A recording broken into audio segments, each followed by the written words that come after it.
Bismillah, Assalamualaikum warahmatullahi wabarakatuh. Innal hamdalillah nahmaduhu wa nasta'inuhu wa nastaghfiruh wa na'udzu billahi min shururi anfusina wa sayyiati a'malina. May yahdihillahu fala mudilla lahu wa may yudlil fala hadiyalah. Asyhadu an la ilaha illallah wahdahu la syarikalah wa asyhadu anna Muhammadan abduhu wa rasuluh. Qala Allah ta'ala fil Qur'anil Karim, a'udzu billahi minasyaitonir rajim. Ya ayyuhalladzina amanu taqullaha haqqa tuqatih wa la tamutunna illa wa antum muslimun. Amma ba'd, Bapak Ibu jamaah rahimakumullah, alhamdulillah monggo kula dherekaken njara syukur wonten sanipun Allah Subhanahu wa taala kanthi estu syukur dalem menika Allah paring nikmat dumateng lan panjenengan sedaya, nikmat sempat, nikmat sehat, iman lan Islam, lan insyaallah pan panjenengan tasih saged menikmati kenikmatan menika. Mugi-mugi dumugi samangke Allah panggil kelan panjenengan nika nikmat iman lan Islam nika dados nikmat terbesar kagem kelan panjenengan. Amin. Sallallahu alaihi wasallam mugi katur dumateng panjenenganipun Rasulullah Muhammad sallallahu alaihi wasallam, keluarganipun, para sahabat, tabi'in, tabi'in ugi para pandheripun ingkang tasih istiqomah wonten mergi ingkang hak menika dinul Islam. Taib Bapak Ibu jamaah rahimakumullah, kula kinten wau rada longgar wektune ngoten Pak. Kula bar isak nderek kultumrin wonten masjid. Biasanya malam Kamis mereka kan bakda isak ngenten kajian ngoten. Nggih nek mikir kula jam 8 ngoten. Pangapunten. Bapak Ibu jamaah rahimakumullah, nggih saderengipun masuk materi, monggo ingkang kala wau sampun dipun umumaken nika pancen kesempatan satosipun momentum muktamar khususipun kagem warga Muhammadiyah niki mboten namung sekedar momentum kagem persyarikatan Muhammadiyah, tapi kita ambil niki momentum kagem umat Islam. Bersatunya umat Islam sekalipun nika ingkang gadah damel nika persyarikatan Muhammadiyah. Nggih. Cerak saking mriki nggih. Umpami mboten saged tindak solo nika sampun dipun fasilitasi kalih Zoom meeting. Nggih, niki kesempatan nggih. Kesempatan. Nggih. Mungkin nek pas muktamare endah kaya ngopo. Ya, endah kaya ngopo. Awit niki muktamar menjelang 2024. dados momentum niki nek ibarate 2024 niku meleset ngonten nggih pangapunten istilahipun ya rekoso. Awit pangapunten, saya pernah cerita orang-orang yang dulu menjadi teman saya itu yang hari ini mereka adalah sedang mengendalikan sistem pemerintahan. Mboten Pak Presidennya, tetapi nek wong niku nak mboten sah dadak tampil to Pak. Lah nek wayang niku nak sing diobahke sing pontang-panting wayang. Nek sing jalanke wayang niku sinten? Dalange. Lah dalange niku lho sing mboten ketok. Tapi insyaallah kita tahu, artinya kita tahu yang di balik layar itu siapa saja yang mereka mengatakan saya bangga menjadi anak PKI kan gitu ya. Orang-orang seperti itu kan itu. Mereka nggak perlu muncul, nggak perlu ya, tetapi cukup di balik layar. Mila nek sampai dalang kok malah jejer ngadeg ning nggen debok ya jenenge ora dalang. Nggih. Mila ini umat Islam yang sampai hari ini kondisinya seperti ini menjadi momentum ya muktamar ini. Nggih. Tidak hanya mila kalau mben kula matur nggih, di Solo khususnya di Masjid Agung ada silaturahim akbar yang terdiri dari berbagai ormas-ormas Islam, bahkan termasuk dari keraton Solo sendiri juga nyengkuyung. Yang kemarin juga di Jogja dari keraton Yogyakarta juga melalui walaupun Pak Gubernurnya tidak hadir langsung tapi mensupport kegiatan umat Islam itu. Nggih, niki sekedar memotivasi untuk saya dan panjenengan. Ini bukan momentum Persyarikatan Muhammadiyah saja, ini adalah momentum umat Islam. Khususipun umumipun nggih kagem bangsa kita ini. Nggih. Nek awake dhewe kan mboten usah nyebut aku Pancasila, aku NKRI itu, Pak. Nggih. Cara dibeleh ngeten iki awake dhewe niku ya wis NKRI gitu loh ya. Kan karena darah ulama itu mengalir pada diri kita. Pikiran-pikiran ulama itu mengalir pada diri kita. Tidak perlu nyebut saya Pancasila, saya NKRI, ya. Nek seperti itu justru saya Pancasila, saya NKRI itu berarti mboten Pancasila mboten NKRI kan. Lah buktine ya apa? Ya buktine nyatane ya uangnya pada dilarikan ke luar negeri dan lain sebagainya. Yang kemarin ngaku-ngaku Pancasila dan NKRI. Ya. Baik, Bapak Ibu rahimakumullah, pangapunten, kita sambung dengan materi kemarin ya, terkait dengan kita berusaha meraih warisan Jannatun Firdaus ya, Jannatun Firdaus yang kalau ini sampun dua kelompok ya, sepindah menikah adalah orang-orang yang khusyuk dalam sholatnya, alladzina hum fi sholatihim khasi'un ya, ingkang kaping kalih inggih menika walladzina hum 'anil lagwi mu'ridun, dan orang-orang yang menjauhkan diri dari perbuatan dan perkataan yang lawa yang tidak ada manfaatnya. Ingkang dalu menika inggih menika walladzina hum lizakati fa'ilun, dan orang-orang yang menunaikan zakatnya. Bapak Ibu yang hormatullah, untuk ukuran keluhan panjenengan ini menawi zakatul fitri insya Allah sampun, tidak ada masalah. Artosipun menapa? Zakatul fitri ini kan ya ukurannya pun kan 3 kilo lah misalnya, digawe sempurna 3 kilo kan ngenten. Nek anggota keluarga ada 5 ya berarti 15 kilo misalipun mekaten. Niki 1 tahun sekali insya Allah mboten pati aurat. Tapi bilih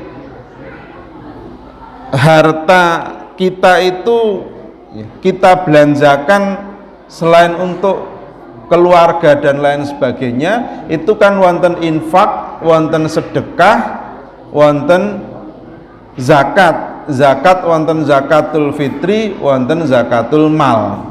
Nah ini, bila orang-orang yang menunaikan zakat, orang-orang yang membayar zakat ya, ini bukan hanya zakatul fitri tetapi termasuk zakatul mal.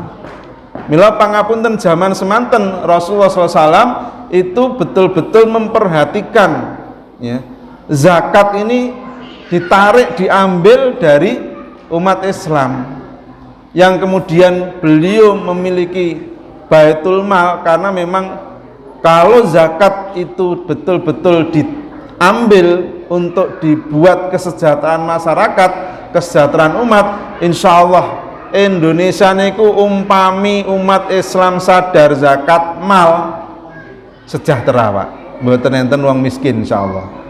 Awit napa? Pentasarufannya jelas. Ada 8 asnaf kan mekaten nggih. Ini kan zakat mal dikumpulkan, ditarik nggih, terus untuk dikembalikan ditasarufkan kepada 8 asnaf. Nggih. Fakir miskin jelas kena. Lah ini menjadi persoalan penting bagi kita hari ini, bagaimana zakat mal itu betul-betul maksimal. Nggih. Mbak pilih teng mriki sami kali nggen kula mbak pilih. Dene zakat fitri nika sisan stor beras kalih stor duit. Kan ngoten nggih. Niki zakat mal kula, kan ngoten. Mbah kuwi hitung iki zakat mal kok harta sing ndi? Kan mboten pati dipikir. Maksudnya sing petugas niku lho iki. Nggih sing penting ditampi dicatet si fulan zakat fitri sekian kilo, zakat malnya sekian ratus ribu atau sekian juta misalnya pun. Tapi kalau kita menghitung dengan benar, zakat mal dari sumber penghasilan yang mana? Ada petugas amil yang Tegal Sari, Tegalrejo. Warga Tegalrejo niku didatangi satu persatu umat Islamnya. Kan ngoten. Zakat malmu berapa, si fulan berapa, si fulanah berapa, terkumpul luar biasa. Kalau mben nyontohaken misalipun nggih, nek tenggen kula kan sih umum perumahan itu kan dijual dibeli kan pun biasa. Kok saya pasang papan MMT dijual rumah ya, hubungi nomor sekian ya. Ramadan kemarin misalipun dipasang, Ramadan berikutnya kok belum laku, niki masuk dizakati mboten? Ini menjadi barang dagangan. Lah dereng laku kok. Lah ini sudah sampai haulnya sudah 1 tahun kan. Panjenengan panen niki panen kacang napa pantun niki? Panen pantun. Saya Pak D, panenane alhamdulillah angsal gangsal ton misalipun. Lah mestinya petugas kan 5 ton jenengan tadahudan apa sumur sibel ya wis 5%. Nah, diambil dari harta pertanian kan mekaten. Andekan itu terjadi saged dipun bayangaken nggih. Masya Allah. Nggih. Maka sungguh penopang perekonomian umat Islam waktu itu bersumber dari zakat mal kan nganten. Maka termasuk salah satu program sahabat Abu Bakar As-Siddiq tatkala beliau menggantikan Rasulullah SAW dalam sistem pemerintahan itu, di samping memerangi orang-orang yang murtad juga memerangi orang-orang yang tidak mau bayar zakat kan. Nah ini nek mau ngeculke dit 100.000 200.000 kasaranipun 1 tahun niku insyaallah mboten abot. Tapi nek betul-betul dihitung nggih pangapunten misalipun nggih niku hasil pertanian, kalau selama ini kita tidak mengeluarkan zakat mal dari berbagai sumber mal yang kita miliki, begitu ditarik padahal itu kewajiban. Awrat napa awrat niki? Ora tau ngetokke zakat pertanian terus ngerti-ngerti kudu ngetokke. Ya. Padahal panjenengan nek sing ngewangi panen nika nggih jenenge napa nika? Bawon to nggih. Calcul-calcul kok kan. Wis langsung diperakuke adahi karung diaturke kan ngono. Ada yang ini mila pentingnya zakat menjadi penopang ekonomi umat. Kok sampai ada fakir miskin yang tidak tertangani? Lah ini peran zakat malnya di mana? Loh selama ini napa Basnas atau las atau lazisnu kalau kemutan zaman awal-awal nih kok Pak, ASN dipotong kagem zakat. Ini kan pertama kali nih kok. Saya kebetulan ikut sosialisasi dari Basnas Ragen.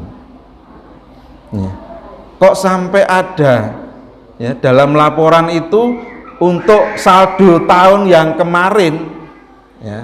Misalnya ini 2022, saldo Desember 2021 itu masih 100 juta sekian. Ketika ada pertanyaan mengapa kok sampai terjadi saldo dalam akhir tahun, karena tidak ada yang mengajukan. Loh kok karena saya mengajukan? Loh lan jenengan itu amil itu kan dibayar punya jatah dari 8 asnaf. Apa nek ra nek sing ngejukan berarti tidak ada fakir miskin. Ternyata akhiripun banyak informasi itu hanya dari kalangan kecamatan-kecamatan yang dekat dengan Sragen kota. Lho berarti Kali Jambe, Gemolong, Miri, Sumber Lawang niku nek ora ngejokke teng mriku ya ora pati kepikiran ngoten. Ya. Ya Allah. Maka sampai kisahnya Khalifah Umar Ibnul Khattab malam-malam jajah desa Milankori nggih. Dalu-dalu dipun kawal kalih pengawalipun, kok masih ada rumah yang lampunya hidup, ada tangisan anak. Nika lajeng dipun pendhetke saking pundi, Pak? Baitul Mal. Kok sampai hari itu ada umatnya, ada warganya yang belum makan. Khalifah Umar bin Khattab langsung kondur menuju Baitul Mal. Beliau langsung mengambil bahan makanan pokok, beliau panggul sendiri. Wah, ini luar biasanya seperti itu. Sampai ya Khalifah, apa ndak sebaiknya besok pagi? Beliau marah. Apa kamu bisa jamin kalau besok saya itu masih hidup? Nggih pun, monggo kula dereke, pun kula sing manggul mawon. Tidak, apakah kamu mau menanggung dosa saya? Ini pemimpin elok ngeten iki, Pak. Ya Allah. Saat ini kan pemimpin elok ini kan sing difoto pencitraan ngoten niku to nggih. Ora taune tandur. Ya, misalnya ngoten niku. Ustaz Jaya mirsani iki tarang buju. Ya, kan ngoten ya. Ini loh, kita mencontoh khalifah. Ya, insyaallah ya. Kok sampai ada anak nangis, ditanya, dilihat ternyata yang dimasak batu. Ya Allah, mbok ini sampai pagi pun juga nggak akan pernah matang. Itu hanya untuk menipu anaknya supaya tidur. Lah nek jenenge wong luwe nggih turu-turu sangkler-angklere sak jam tangi meleh wong jenenge luwe kok kan. Ini pangapunten. Ini kisah orang yang tidak mau membayar zakat mal. Nggih, kisahipun Sa'labah nggih. Kisah Sa'labah ini menjadi pelajaran Bapak Ibu. Bagaimana pentingnya zakat menjadi penopang perekonomian umat. Sa'labah yang dulunya miskin, ya, minta didoakan pada Rasulullah, ya Rasulullah, mintalah kepada Robmu, ya, agar saya bisa diberikan kekayaan. Karena kisahnya Sa'labah itu kekayaannya pakaian satu. Kalau beliau pergi ke masjid, ya, bajunya dipakai, nanti segera pulang karena mau dipakai istrinya di rumah.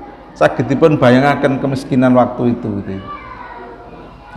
Ya Sa'labah, apakah engkau tidak cukup dengan itu? Belum tentu ketika Allah berikan kamu status kaya nanti kamu bisa bersyukur. Saya akan bersyukur ya Rasulullah.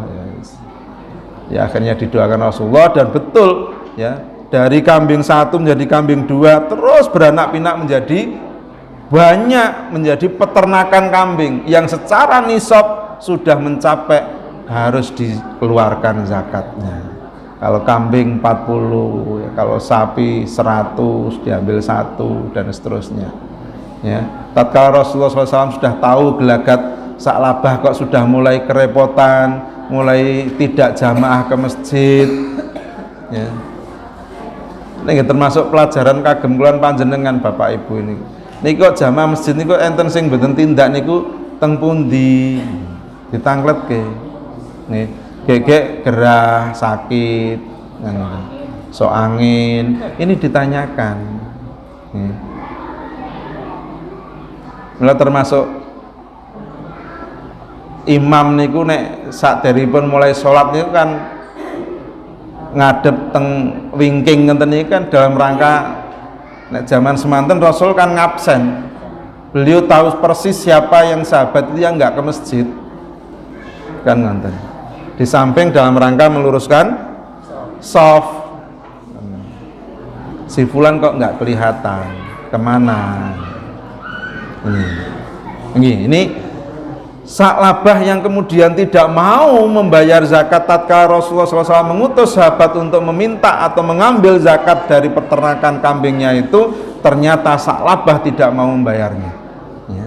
Maka kemudian Rasulullah SAW tidak mau menerima zakat mal dari peternakan Sa'labah sampai beliau wafat, diganti sahabat Abu Bakar As-Siddiq juga Sa'labah mau membayar zakat, Khalifah Abu Bakar As-Siddiq nggak mau, diganti Khalifah Umar bin Khattab juga nggak mau, sampai beliau meninggalnya itu di masa Utsman bin Affan.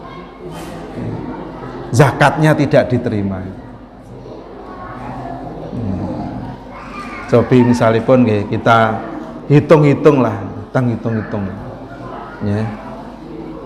Dari harta-harta yang kita miliki kemudian kita zakati itu kita kumpulkan ya. Nek masalah kelan panjenengan ini kan jane kan termasuk wong legan golek momongan. Legan golek momong niku jane mboten amil nih kan dipasrahi ngurusi zakat. Sing jane sing pas niku nggih lazismu niku. Ning lazismu niku teng kantor. Awake dhewe sing rono. Nah. Coba seandainya petugas-petugas amil itu mendatangi dan mendata ikut menghitung, luar biasa. Karena ini juga orang yang membayar zakat ya, itu akan dijanjikan oleh Allah Subhanahu wa taala mewarisi Jannatul Firdaus.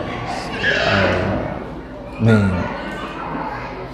Monggo ini biasanipun pangapunten kalau kita terbiasa dengan membayar zakat mal sekedar kita menyampaikan ini zakat mal saya mboten dihitung dengan hitungan zakat nih. Itu begitu dihitung secara detail ulun iki lho panjenengan yang perlu dizakati itu ini ketemunya sekian puluh juta, kaget. Wah, zakatku kok akeh men gitu. Ya, kan itu. Nggih. Nggih.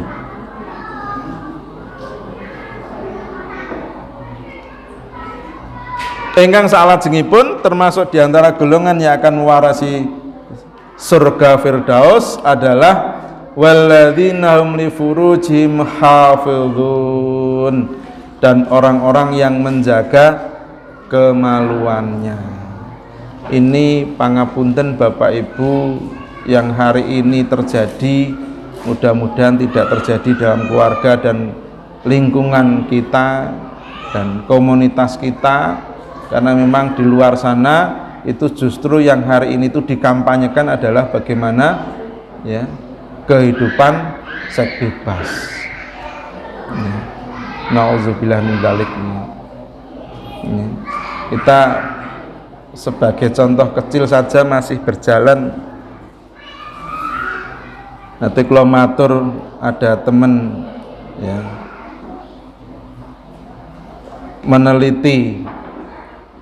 meneliti kesejahteraan di bidang ekonomi pasca Gunung Kemukus itu dijadikan New Kemukus ya.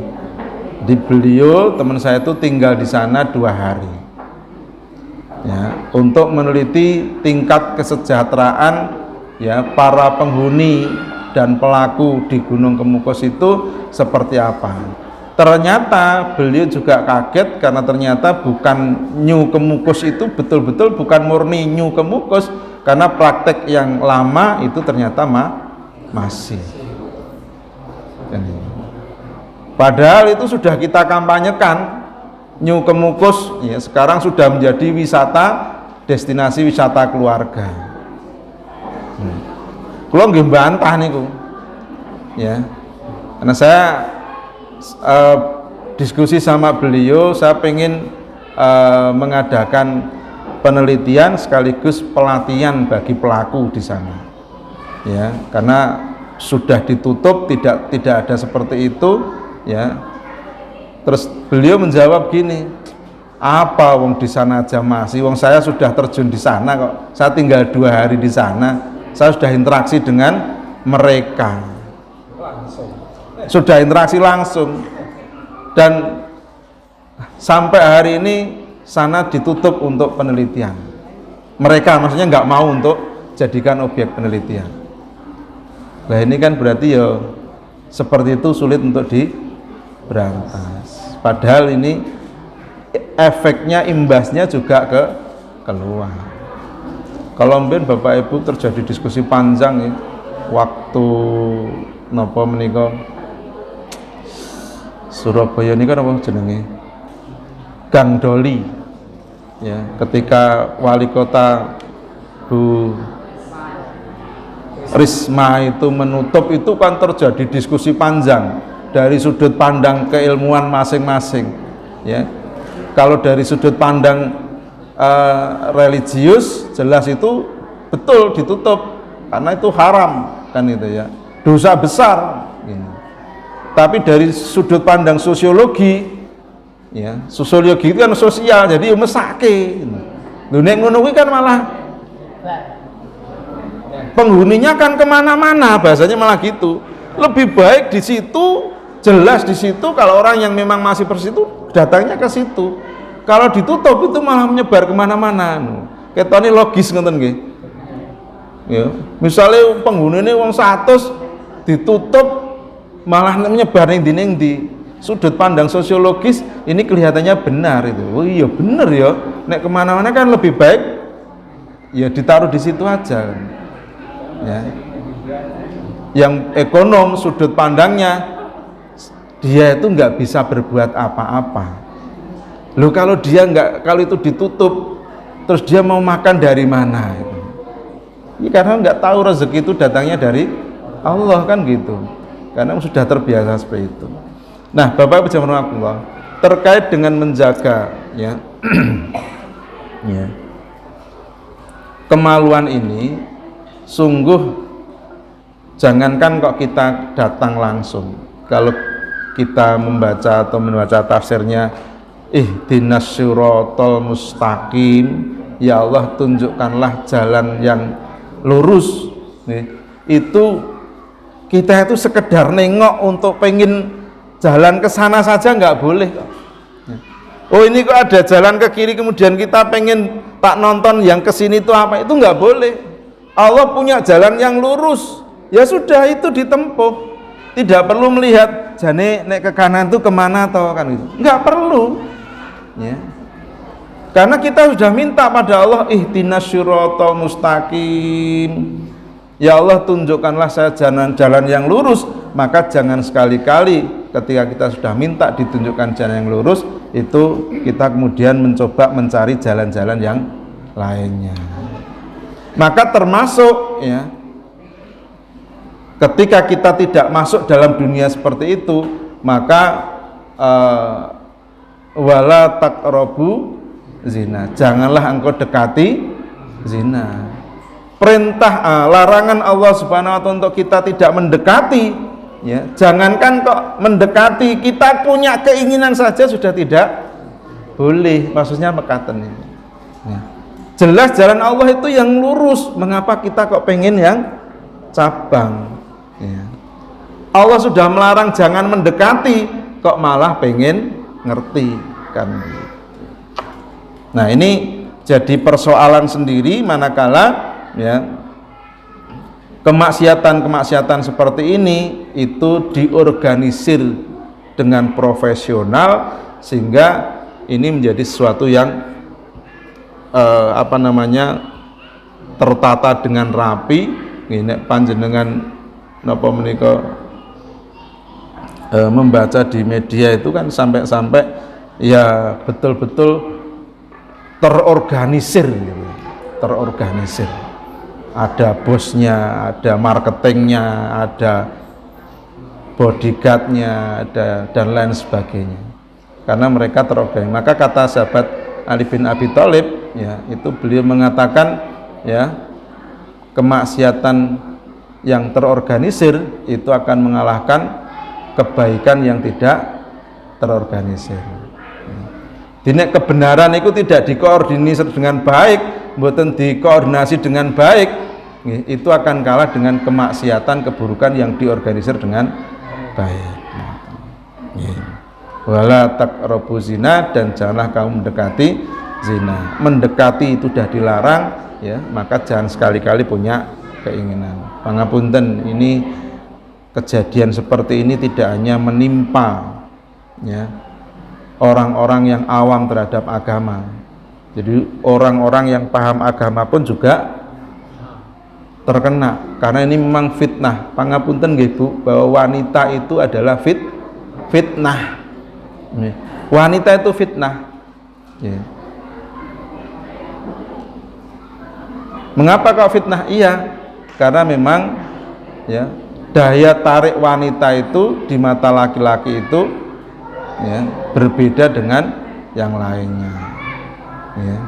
Jangan nanti mersani tuh di komplek gedung parlemen ya, ketika office boy itu menyapu kan terjadi banyak sekali bekas-bekas kondom. Nah, fitnah wanita itu besar. Maka sampai ada dalam dunia marketing itu kan ya, yang menjadi iklan untuk daya tarik pembeli itu wanita. Produk apapun itu iklannya pakai wanita. Iklan wanita sing jilbaban itu apa Pak? Sing wanita ini jilbaban. Kecuali najeng Idul Fitri niku nggih, najeng Ramadan niku nembe enten. Nggih. Nggih. Ini menjadi PR Bapak Ibu semuanya terkait dengan ini, karena memang hari ini kita cukup mengkhawatirkan generasi-generasi muda kita, bahkan juga termasuk generasi tua yang kalau tidak bisa dikontrol itu memang cukup berbahaya. Nggih.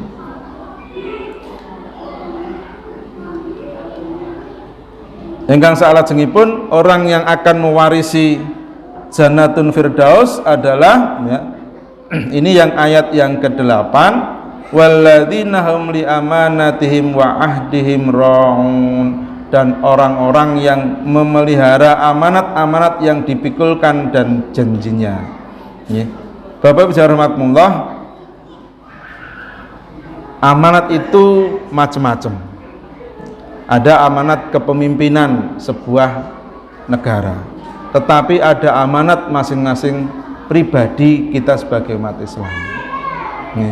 Mila Allah dawuh ya ayyuhalladzina amanu qu anfusakum wa ahlikum naro. Ini bagian dari amanah yang ditanggung oleh kita semuanya, khususnya bapak-bapak.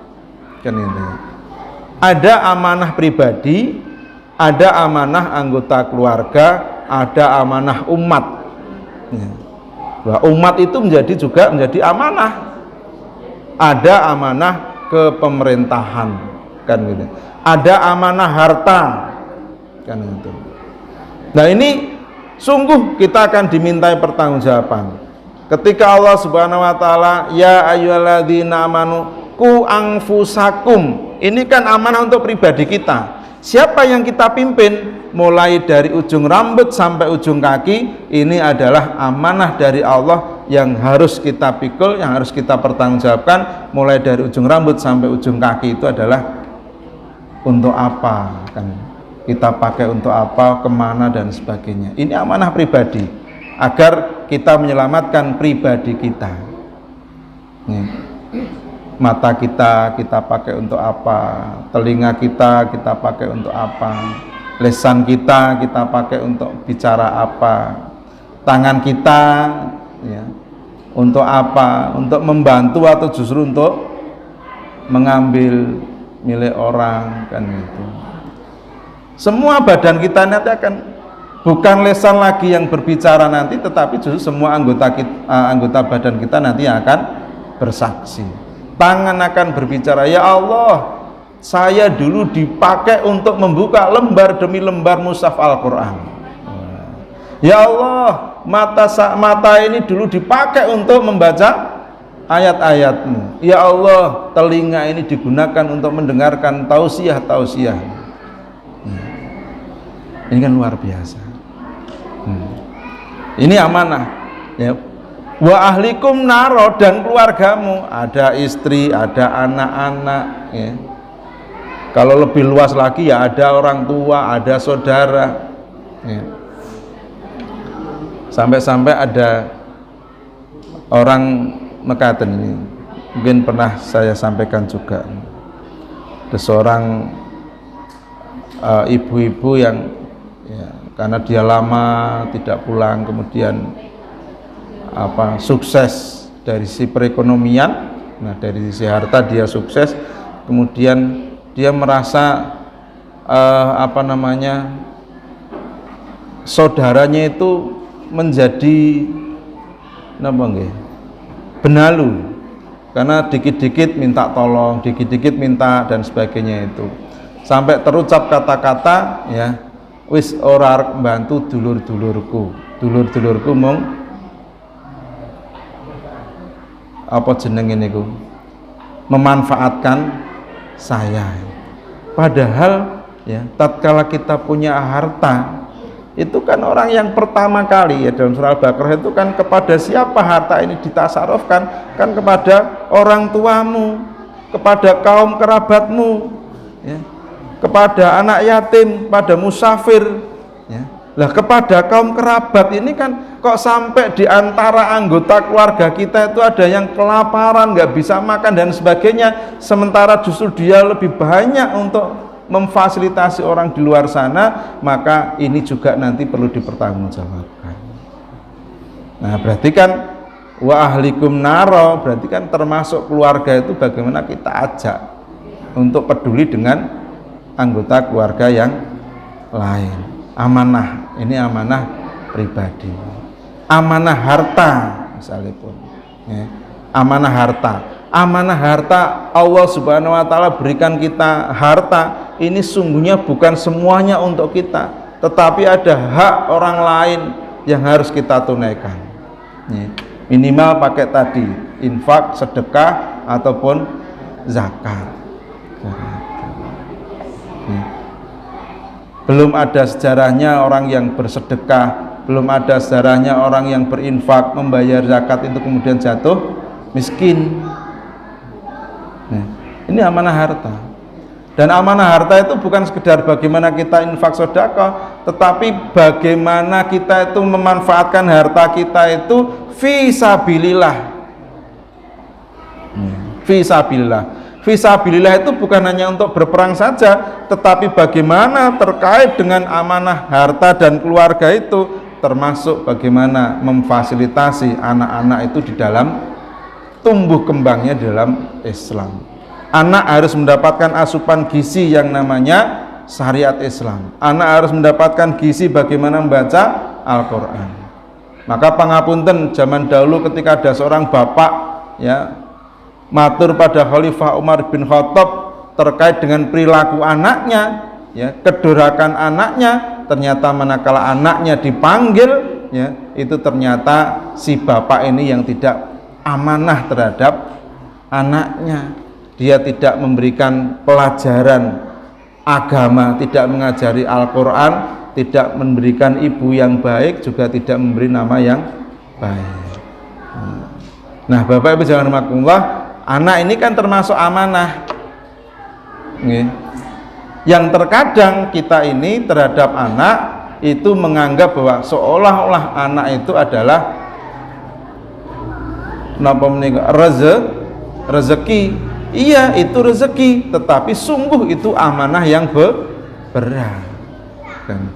Kalau hari ini pangapunten mungkin kita punya anak kecil ya, masih bayi, terus tumbuh berkembang berhari, berpekan, berbulan, bertahun, kita bisa melihat tumbuh kembangnya anak yang lucu itu ya, ini baru start awal. Tapi nanti begitu sudah masuk mulai mendidik, ini beratnya luar biasa kan itu. Amanah anak, amanah keluarga ya. Ini kita punya tanggung jawab di sana ya, memberikan keteladanan dan ya ini amanah ya. Allah Subhanahu wa Ta'ala dalam surah Al-Anfal ayat 27, a'udzubillahi minasyaitonirrajim, ya ayyuhalladzina amanu la takhunullaha war rasula wa takhunu amanatikum wa antum ta'lamun. Hai orang-orang yang beriman, janganlah kamu mengkhianati Allah dan Rasulnya, dan juga janganlah kamu mengkhianati amanat-amanat yang dipercayakan kepadamu sedang kamu mengetahui. Ini amanah, apalagi terkait dengan amanah kepemerintahan, berat. Kita dari skup kecil saja ini cukup, semuanya akan dimintai pertanggungjawaban. Ini terkait dengan amanah. Adil amanata ila manik tamanaka wala tahun man khonaka. Tunaikanlah amanat kepada orang yang berhak dan janganlah kamu mengkhianati orang yang mengkhianatimu. Tidak ada iman bagi orang yang tidak amanah dan tidak ada din bagi orang yang tidak memelihara janji. Nah, maka antara amanah dan janji ini termasuk menjadi indikator orang itu mukmin atau munafik dalam kaitannya dengan amal. Tanda-tanda munafik itu kan yang kita ketahui kan menawi berbicara dia dusta, bohong. Kalau berjanji dia mengingkari, kalau diberi amanat dia khianat. Ini munafik amali. Yang bisa jadi umat Islam itu juga terhinggapi dengan sifat munafik amali ini. Umpami tanya pada diri kita masing-masing, ada enggak di antara kita yang belum pernah berbohong? Belum pernah berbohong. Padahal bisa jadi para salaful ummah itu mencontohkan saja, kita ini tidak boleh bohong hanya dengan manusia, dengan binatang pun juga nggak boleh kita berbohong. Dicontohkan kan seolah-olah memanggil ayam mau diberi makan, ternyata dihapusi kan. Kadung pitik lumpuk ternyata tidak ada makanan yang diberikan. Ini kan berbohong maka kemudian kesaksiannya dia atau hadis yang dia sampaikan itu juga tidak dipercaya kan gitu. Karena itu termasuk dusta kan gitu. Termasuk bohong. Bapak Jarmakumullah, ini tadi sore saya buat materi terkait meneladani sifat-sifat mulia para nabi dan rasul. Kan ada sidik, ada amanah, ada tablik, ada fatonah. Ini bahkan kita ini diperintahkan untuk meniru 4 sifat mulia para dan nabi dan rasul ini. Sidik, jujur, amanah, tablik, fatonah. Setelah saya membaca itu, ya Allah, kita sudah tahu itu 4 sifat mulia para nabi dan rasul, tapi dikaji satu persatu itu aduh banget itu loh. Kita tuh jauh sekali dari sifat mulia para nabi dan rasul. Dari sisi sidik saja ini jauh sekali gitu loh. Kita terus, wah ini ya abot banget itu ya. Sidik, amanah, tablik, fatonah.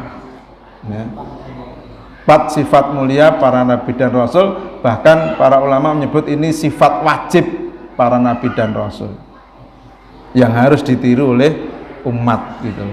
Berarti kan termasuk kita. Sidik, jujur, kita menyampaikan apa adanya. Kadang orang Jawa ini kan terlalu pandai membuat istilah, Pak. Nek jujur ki ya ajur kan gitu. Wong jujur ajur kan. Tapi yakinlah saajur-ajuri wong jujur kuwi mesti mujur kan gitu ya. Selamat, andaikan tidak mujur di dunia, insya Allah di akhirat itu selamat. Saya punya pengalaman, mudah-mudahan ini bagian menjadi saya kemarin kena kasus, Pak. Kena kasus itu sederhana sebenarnya. Saya tukang itu kan membangun itu ngambil listrik itu loh. Ngambil listrik itu tidak, padahal pondok itu sudah pasang listrik sendiri, cuman di bawah itu. Kalau ditarik kabel itu hampir 50 meter itu loh. Nah sama tukang itu diambilkan langsung dari sumbernya itu loh. Dari sumbernya di pinggir jalan ada cagak sudah lama terus dikasih stop kontak gitu. Saya nggak tahu sudah ya hampir setengah tahun itu kok ada petugas PLN datang sore-sore itu. Ya. Salah atau Pak ngene Pak? Kalau ditelepon kan petugas ya ditangani kono. Ternyata itu kena denda 11 juta berapa itu. Akeh mentok ya. Saya ngutus bagian Sarpasda di kantor PLN Sumberlawang. Nah, paginya saya gimana kemarin? Pak, mboten purun kok tetep 11 juta. Wis kula mikir iki njaluk tulung sapa ki BTL, sampai ada teman BTL saya telepon, saya mintai tolong gitu ya. Terus saya sampaikan di grup yayasan itu ya komentarnya, wah ini sulit kalau sudah seperti itu. Ketemu di komunitas saya cerita sana juga ternyata ya wis kasus ngono kuwi ra iso njaluk keringanan ra iso. Itu hampir 2 pekan saya kemudian ya Allah, laku saya itu kok malah mubeng golek tulung, njaluk tulung menungso itu. Wis ora duwe duit itu ya. Akhirnya kemudian saya dengar kajian di YouTube itu Ustaz Umar Mita, beliau mengatakan begitu, kata-kata Ibnu Qayyim al-Jauziyah, orang yang meminta, orang yang pertama kali meminta bantuan kepada manusia, maka itu termasuk bagi perbuatan syirik. Kaget saya, saya dengarkan itu. Kemudian beliau menyampaikan lagi terusannya itu kan, pertama kali ketika kita punya masalah, maka pertama kali yang kita mengadu itu kita adukan kepada Allah. Persoalan nanti kemudian kita ketemu siapa, kemudian kita ngomong, bisa jadi Allah akan menolong itu melalui wasilah orang-orang yang kita temui. Kalau kasus saya kemarin itu kan enggak, saya langsung mikirnya petugas PLN sopo sing ditadangi kan. Yes, akhirnya kita minta maaf, kita minta ampun pada Allah. Kemudian saya sampaikan kepada Ustadz, pada santri, yuk semuanya seperti ke akhir malam berdoa kepada Allah, minta ampun, minta dimudahkan. Bismillahirrahmanirrahim, nanti saya sendiri yang datang ke PLN. Ya, itu deadline hari Kamis, ya, saya datangnya pas hari Kamis itu. Saya datang ketemu sama Satpam, saya mau ketemu sama Pak Manajer, Pak. Wah, ini kebetulan Bapak nggak ada ini. Tindak ke Solo. Terus akhirnya diantar masuk ke customer service, ketemu sama customer, ya tetep Pak, ini jenengan kesalahannya bla bla bla bla. Loh, saya itu tahu saya itu salah, tapi orang salah itu nggak hitam putih kan gitu. Mestinya ya kronologisnya seperti apa tak ceritani dulu, jenengan mangrungok kesek, nanti saya jenengan baru ngerti kok bisa terjadi seperti itu. Akhirnya tunggu sebentar Pak, saya dipertemukan dengan supervisornya. Ya, ketemu saya ceritani panjang lebar dari awal sampai terakhir. Ini loh Mas kejadian yang sebenarnya seperti itu. Kalau saya dianggap salah, iya saya salah. Saya datang ke sini saya minta maaf. Tetapi saya berharap salah itu tidak hitam putih. Nek wong salah kemudian langsung dihukum itu tidak. Ya, ada kebijakan-kebijakan. Akhirnya pun qadarullah itu tak tanya, Pak jenengan tasih nom aslinya mana Mas? Sulawesi Selatan. Aduh men aku. Ya. Saya ajak cerita karena dulu saya pernah ke Mamuju itu, akhirnya saya cerita Mamuju dulu, ngalor ngidul tentang gempa dan lain sebagainya, akhirnya menjadi akrab Pak. Terakhir baru ngenten mawon Pak, nanti saya nggak janji tapi saya usahakan saya tak matur Bapak, tapi kalau misalnya nanti ada kebijakan kira-kira Bapak bisa bayar kapan? Ya insya Allah 1 bulan. Ampun 1 bulan Pak, ini sudah misalnya nanti disetujui maksudnya 1 bulan, ya wis akhir bulan tanggal berapa? Kalau September itu berarti ya tanggal 30. Kalau 30 kita kejar target ya Pak. Ya wis saya manut akhirnya. Ya akhirnya saya pulang, 2 hari berikutnya saya ditelepon Pak, ya ditelepon, Pak ini alhamdulillah ada kabar gembira. Pripun Mas? Saya sudah matur Bapak dan Bapak mengambil kebijakan ini jenengan tinggal bayar 5.700.000. Wah alhamdulillah. 50%.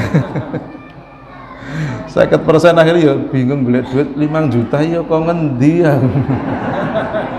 Ya. Maka ini kemudian saya mencoba ya Allah, kemudian saya sampaikan pada teman-teman, ini kalau minta itu jangan pada manusia, minta itu pada Allah. Saya ceritakan, ini pengalaman pribadi, saya nggak tahu apakah ini menjadi bagian tapi yang jelas inilah yang terjadi. Ya, ternyata saya sampai sana itu dimudahkan ketika jenengan tak suruh berdoa, ketika santri-santri tak suruh berdoa, ustadz-ustadz tak suruh berdoa, minta kepada Allah. Nah, minta pada manusia malah podoleh ngeluwe, aku orang diditok ya. Ini ditolong Allah Subhanahu wa taala. Ya.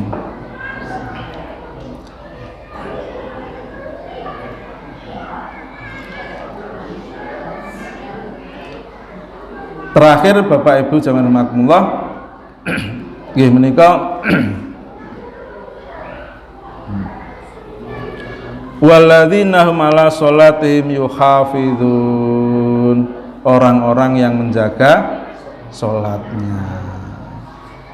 Nek pangapunten, kalau ukuran panjenengan yang sudah rutin jamaah di masjid menjaga sholat, ya, menjaga sholat itu apa sekedar kita datang ke masjid rutin terus sholat berjamaah? Tentu kan kita berusaha untuk bagaimana menjaga sholat itu dengan sebaik-baiknya, itu ya meningkatkan kualitas sholat. Kalau ben nanti kalau matur, termasuk bagaimana kita menyempurnakan sholat itu ya termasuk kalau sudah terbiasa dengan sholat jamaah itu ya lurus dan rapat itu menjadi bagian kesempurnaan kita dalam sholat bersama. Itu termasuk bagian dari menjaga, ya, bagian dari menjaga. Di samping tetap istiqomah kita sholat fardu kita ada di rumah, mengambil keutamaan lagi sholat sunnahnya ada di rumah, kan misalnya ngaten. Jadi orang-orang yang menjaga sholatnya ini termasuk diantara orang-orang yang akan mewarisi jannatun Firdaus, karena mila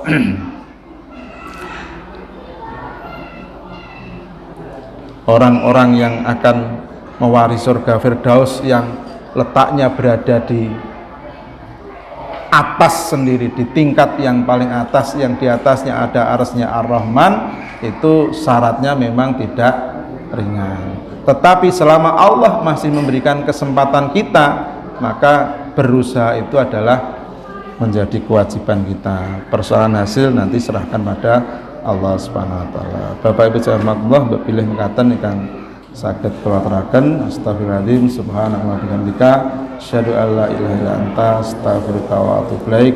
Assalamualaikum warahmatullahi wabarakatuh.